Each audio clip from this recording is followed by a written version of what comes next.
ఓం నమః శివాయ. ఓం నమో నారాయణాయ. నరదృష్టి నివారణ, కర్మ నివారణ, సకల సంచిత కర్మ, ప్రారబ్ధ కర్మ, ఆగమిక కర్మ, దగ్ధ నివారణ, తులాభార కాల భైరవాయ నమో నమః. ఓం దిగంబరాయ విద్మహే తంత్రక్షేత్రాయ ధీమహి తన్నో సంహారకాల భైరవ ప్రచోదయాత్. ఓం శ్రీ మహాలక్ష్మీదేవ్యై నమోస్తుతే. ఓం గణానాం త్వా గణపతిగుం అవామహే కవిం కవీనాపవస్త్రవస్తవం జ్యేష్ఠరాజం బ్రహ్మణస్వత ఆన శృణ్వన్నోతిభిస్సీదసాదనగుం. శ్రీ మహాగణాధిపతయే నమః. హరి ఓం. 1వ తారీఖు 9వ నెల 2024 నుండి 15/9/2024 వరకు పుట్టినటువంటి వారందరూ కూడా ముందస్తుగా జన్మదిన శుభాకాంక్షలు. గతంలో వివాహం అయినటువంటి వారికి వివాహ వార్షికోత్సవ శుభాకాంక్షలు. 1/9 నుండి 15/9 వరకు ద్వాదశ రాశుల్లో గ్రహ గమనాల్ని ఒకసారి వీక్షింపచేద్దాం. వృషభ రాశిలో దేవగురు బృహస్పతి శత్రుస్థానంలో సంచార స్థితి. మిథున రాశిలో కుజ భగవానుడు, కర్కాటక రాశిలో బుధ భగవానుడు, సింహరాశిలో ఏడాది తర్వాత రవి భగవానుడు, కన్యరాశిలో శుక్రుడు మరియు కేతు సంచార స్థితి, కుంభరాశిలో శని భగవానుడు వక్రగమన సంచార స్థితి, మీనరాశిలో రాహు భగవానుడు సంచార స్థితితో ద్వాదశ రాశుల్లో గ్రహ గమనాలు ఈ విధంగా ఉన్నాయి. అందరికీ ముందస్తుగా వినాయక చవితి పండగ శుభాకాంక్షలు. వినాయకుడు అనగానే అవిఘ్నములను తొలగించి ఐశ్వర్యాన్ని ప్రసాదించేటువంటి భగవంతుడు కనుక ఆది పూజ్య మహాగణాధిపతి. అంటే ఏ పూజను మనం ప్రారంభించాలనుకున్నా పసుపుతో చేసిన గణపతి స్వామికి మనం పూజ చేసుకుంటూ ఉంటాం. భాద్రపద మాస శుద్ధ చవితి వినాయక జయంతి సందర్భంగా గణపతి స్వామి యొక్క ఆశీస్సులు మనందరిపైన ఉండాలని కోరుకుంటూ, కైలాసనాథుడి యొక్క సుపుత్రుడి యొక్క ఆశీస్సులు మనందరిపైనను చూపిస్తూ, ఎవరికి ఎలాంటి కష్టాలు లేకుండా అందరికీ విద్య, విజ్ఞానము, ఉద్యోగము, వివాహము, సంతానము, రాజయోగము, రాజభాగ్యము, రాజభోగము, ఆనందయోగము, ఎవరికి ఏవేవి కావాలో అన్ని ప్రసాదించే శక్తి ఆ విఘ్నేశ్వర స్వామి వారికి ఉంది కనుక అందరిపైనను గణపతి స్వామికి ఆశీర్వాదాలను కోరుకుందాం. దయచేసి వినాయక చవితి రోజు సాయం సంధ్యాకాల సమయంలో ఎవరు దయచేసి ఆకాశంలో ఉండబడినటువంటి చంద్ర భగవానుణ్ణి ఎవరూ దర్శించవద్దు. కారణం ఏమిటనగా మన కృష్ణ పరమాత్ముడు పాలలో గ్లాసులో చంద్ర భగవానుడు యొక్క దర్శనమైనందుకు ఆ సంవత్సరాంతము అనేక రకాలుగా చెయ్యనటువంటి నిందలను పడి అనేక రకాలుగా ఇబ్బందులకు గురయ్యాడు అని చెప్పి మనకు అనేక రకాల పురాణాలు చెప్తూ ఉన్నాయి. కనుక దయచేసి మనం ఎవరము కూడా చూడకుండా ఉండే ప్రయత్నం చేయండి. పరిస్థితుల ప్రభావం చేతనో ఏదో పరిస్థితుల ప్రభావం చూసినట్లయితే దగ్గరగా ఉండబడినటువంటి గణేశ స్వామివారి యొక్క మండపం దగ్గరికి వెళ్ళి ఆ అక్షంతలు వేసుకొని స్వామివారికి మనసారా దండం పెట్టుకోగలిగినట్లయితే ఆ యొక్క చంద్ర దర్శన దోషం తొలగిపోతుందని చెప్పి గమనించగలగాలి. వీలైనంత వరకు కలుషితము కానటువంటి, అంటే రసాయనిక రంగులతో తయారు చేసినటువంటి వినాయకుడిని కాకుండా ఆర్గానిక్ సహజ సిద్ధమైన రంగులను ఏర్పాటు చేసినటువంటి గణపతి స్వామిని పూజించుకుందాం. భావి తరాలకి, అంటే రాబోయేటువంటి రోజులలో కలుషితము లేనటువంటి చెరువులను కాపాడుకుందాం. ఎందుకనగా చెరువులో వేయడం వలన నీరు కలుషితం అవ్వడం, అందులో ఉండబడినటువంటి జలరాశులు అంటే చేపలు కానీ, కప్పలు కానీ, అనేక వానపాములు కానీ అవి మరణించకుండా కాపాడుకునే బాధ్యత మన అందరిపైన ఉందని చెప్పి కూడా గమనించగలగాలి. అలాగనే సంపూర్ణంగా మనము ఈ యొక్క గరికను, ఫలాలను, పత్రాలను, పుష్పాలను భక్తితో పూజ చేసుకుందాం. గణపతి స్వామికి ఆశీస్సులు పొందుదాం. అనేక మందికి ఆదర్శంగా ఉందామని చెప్పి కూడా గమనించాలి. సోమవతి అమావాస్య కాల అమావాస్య రోజున మిథున రాశి వారు ఎలాంటి విధులు పాటించాలో ఈ వీడియోలో సవివరంగా సంపూర్ణంగా తెలుసుకుందాం. మిథున రాశిలో ఏ నక్షత్రాలు వస్తాయనగా వృషిర నక్షత్రంలోని 3వ పాదం, 4వ పాదం, ఆరుద్ర నక్షత్రంలోని 4 పాదాలు, పునర్వసు నక్షత్రంలోని 1, 2, 3 పాదములు కలిపితే మిథున రాశి. చాలామందికి పుట్టినటువంటి కాల సమయంలో డేటా ఆఫ్ బర్త్లు లేనటువంటి కారణం చేత పేరు యొక్క మొదటి అక్షరాన్ని అనుసరిస్తూ రాశిని తెలుసుకునే ప్రయత్నం చేద్దాం. కా, కి, కు, కం, అజ్ఞ, చ, కే, కో, హ అక్షరాల వారందరూ కూడా మిథున రాశి జాతకులే. మిథున రాశి యొక్క అధిపతి బుధ భగవానుడు.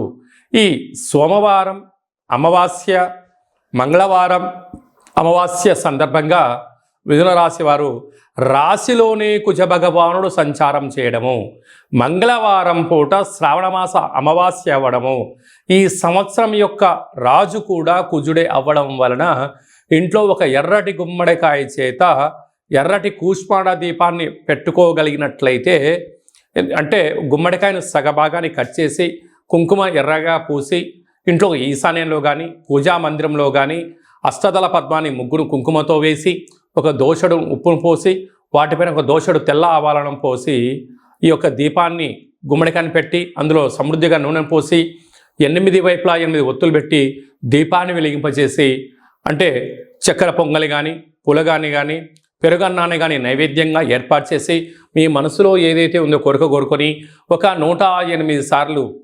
ఓం కాలభైరవాయ నమః అనేటువంటి మంత్రాన్ని ఉచ్చరింపచేసి అయిన తదనంతరము వీటిని చాకలి వాళ్ళకు దానం చేసినట్లయితే మనకు ఉండబడినటువంటి జాతకంలో ఉండబడినటువంటి రుణ సమస్యలు, రోగ సమస్యలు, శత్రు సమస్యలన్నీ కూడా గాలిలో కలిసిపోయి ప్రశాంతమైన జీవితానికి స్వాగతం పలుకుతారు అని చెప్పి గమనించాలి. అలాగనే వీరికి తృతీయంలో రవి బుధ సంచార స్థితి కావడం వలన ప్రభుత్వ ఉద్యోగ ప్రయత్నం చేసేవారికి చాలా మంచి కాలము. అర్ధాష్టమ శుక్రుడు, అర్ధాష్టమ కేతు కారణం వలన చిన్న చిన్న విషయాలకు ఆందోళన తగదు. భాగ్యస్థానంలో శని భగవానుడు వక్రగమనంలో ఉండడం వలన నూతన వాహనాలు, బంగారు ఆభరణాలు, క్రయ విక్రయాలు యోగదాయకం. రాజ్యస్థానంలో రాహు సంచారం ఉండడం వలన అద్భుతమైనటువంటి వ్యాపార అభివృద్ధి గణనీయంగా పెరిగి ఆదాయం సమృద్ధిగా ఉండే అవకాశాలు ఉన్నాయి.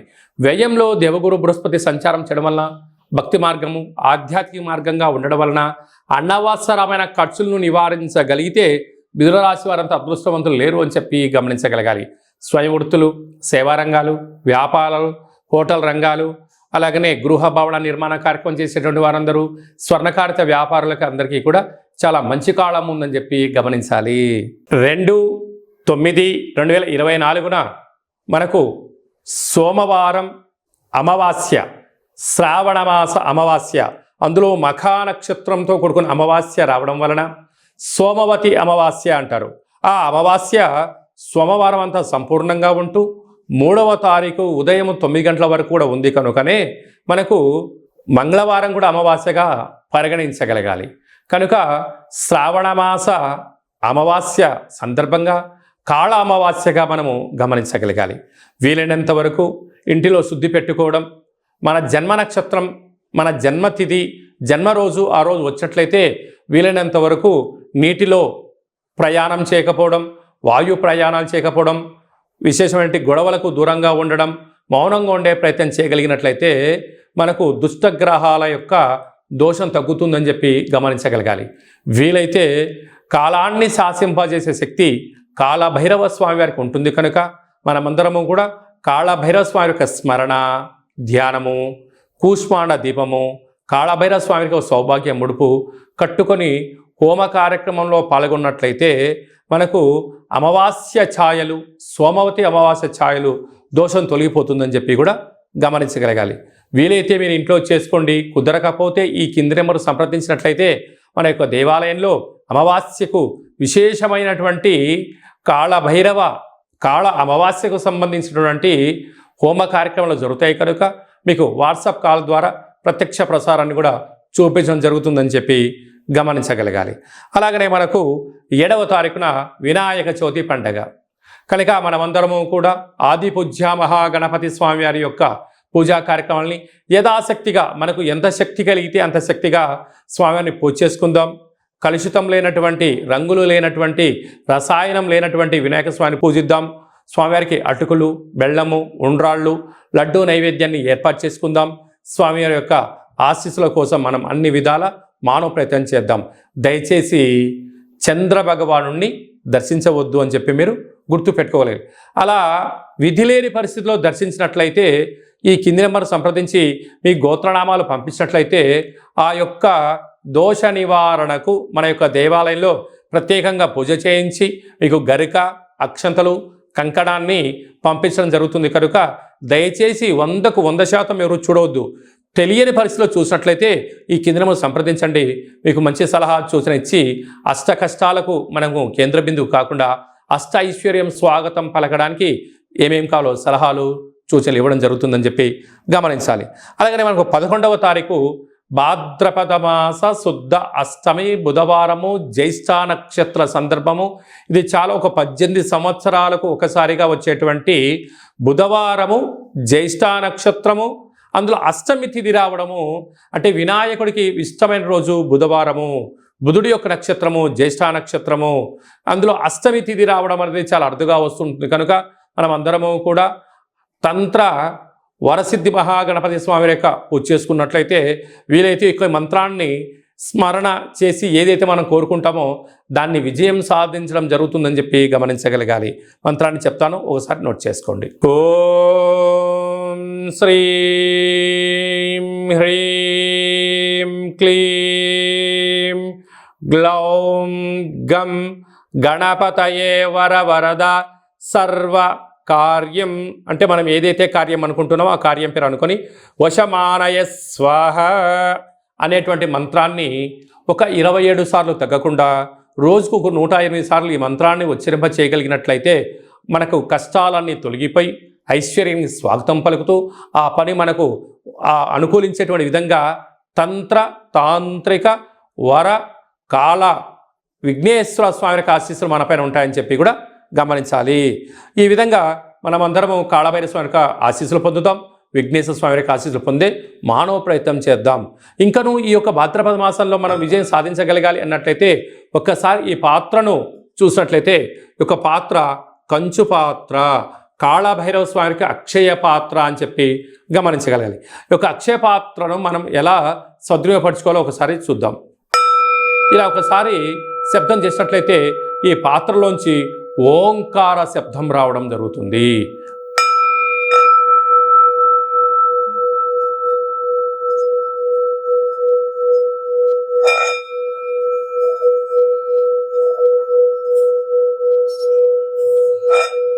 ఈ యొక్క శబ్ద తరంగాల ద్వారా మనిషి శరీరంలో ఉండబడినటువంటి 7 చక్రాలు వికసింపచేయడం, ఇంట్లో ఉండబడినటువంటి జ్యేష్ఠాదేవి బయటికి వెళ్ళిపోవడం, గ్రామంలో దేశంలో సంచరించే లక్ష్మీమాత మన గృహంలోకి గళ్ళు గళ్ళు మంటి రావడం జరుగుతుంది.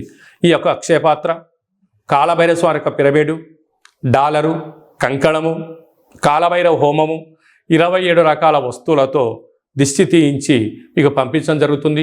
ఒక్కొక్క నెలలో ఒక్కొక్క కాళభైరవ స్వామి వారు ఉంటారు. ఆ కాళభైరవ స్వామికి ఆశీస్సుల కోసం ప్రతి నెల మీ యొక్క గోత్రనామంతో ఇక్కడ పూజ చేయడం జరుగుతుంటుంది. కనుక మనమందరము కూడా అక్షయ పాత్రను సొంతం చేసుకుందాం, ఐశ్వర్యానికి స్వాగతం పలుకుదాం. అలాగనే మీ వ్యక్తిగత జాతకం తెలుసుకోవాలనుకుంటున్నారా? మీ పేరు, పుట్టినటువంటి తారీఖు, నెల, సంవత్సరం, సమయం రాసి మీరు వాట్సాప్ పంపించగలిగినట్లయితే సంపూర్ణంగా 100 సంవత్సరాల జాతకాన్ని వ్రాసి పంపించి మీరు పుట్టినప్పుడు గ్రహ గమనాలు ఎలా ఉన్నాయి, ప్రస్తుతం ఎలా ఉంటున్నాయి, రాబోయే కాలంలో ఎలా ఉండబోతున్నాయో సవివరంగా సంపూర్ణంగా తెలియజేయడం జరుగుతుంది. అలాగనే చాలామందికి పుట్టినటువంటి కాల సమయంలో డేటా బర్త్లు లేనటువంటి కారణం వలన మీ పేరు యొక్క మొదటి అక్షరాన్ని అనుసరిస్తూ రాశిని తెలియచేస్తూ గ్రహ గమనాలను ఎలా ఉన్నాయని తెలియచేస్తూ రమణ శాస్త్రం ద్వారా అనగా గవళ ద్వారా కాళభైరవ ఉపాసన చేత భూత భవిష్యత్ వర్తమానాన్ని తెలియజేయడం జరుగుతుందని చెప్పి గమనించగలగాలి. కనుక ఆసక్తి గల వారందరం కూడా వ్యక్తిగత జాతకాన్ని తెలుసుకుందాం, జాతకంలో ఉండబడిన అడ్డంకులను తొలగించుకుందాం, ఐశ్వర్యానికి స్వాగతం పలిగేటువంటి అద్భుతమైన కాళభైరవ ఆశీస్సులు పొందుదాం.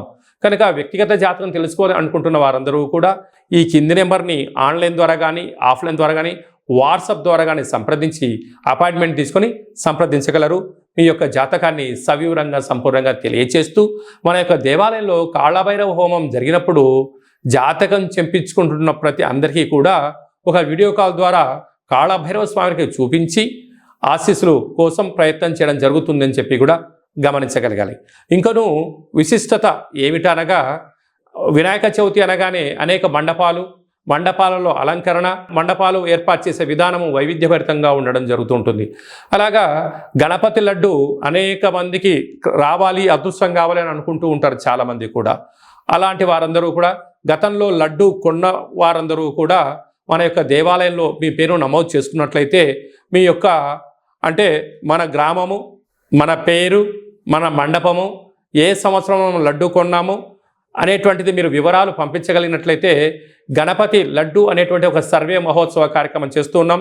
ఈ సంవత్సరం ఎవరైతే లడ్డు కొన్నారో వారందరికీ ఒక వేదికను ఏర్పాటు చేయడం జరుగుతూ ఉంటుంది. అనేక దేశాలలో కూడా లడ్డు వేలంపాట జరుగుతూ ఉంటుంది. అలాంటి వాళ్ళందరినీ ఒక ప్లాట్ఫామ్కి తీసుకొచ్చి ఒక ముఖాముఖి హిందూ ఆధ్యాత్మిక సమ్మేళన కార్యక్రమాన్ని చేయడం జరుగుతుంది.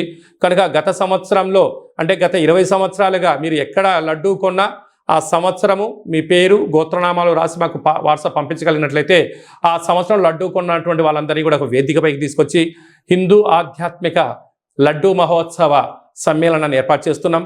కనుక గణేష మండపాల వారు, గతంలో లడ్డు కొన్నవారు ఈ కిందను సంప్రదించి మీరు మీ పేరు నమోదు చేసుకోగలిగినట్లయితే మీరు గతంలో లడ్డు కొన్నా ఇప్పుడు లడ్డు కొన్నా ప్రపంచానికి మిమ్మల్ని పరిచయం చేయడమే అంటే ఆన్లైన్లో ఆఫ్లైన్లో మన హిందూ ధర్మాన్ని యొక్క వేదికను బలోపేతం చేస్తూ అంత చెయ్యి కలుపుకొని ముందుకు తీసుకెళ్లే ఒక ప్రయత్నం చేయడం జరుగుతుంది.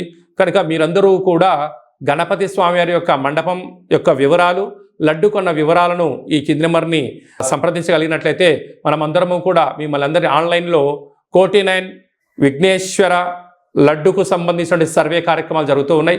మనమందరం సర్వేలో పాల్గొందాం. లడ్డు కొన్న వారందరినీ ఒకే చోట చేరుద్దాం. వారి యొక్క సలహాలు సూచనలు తీసుకుందాం.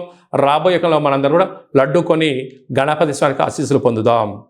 అలాగనే మీ అబ్బాయి కానీ అమ్మాయి కానీ ఎంత ప్రయత్నం చేసినా వివాహం అవ్వడం లేదా?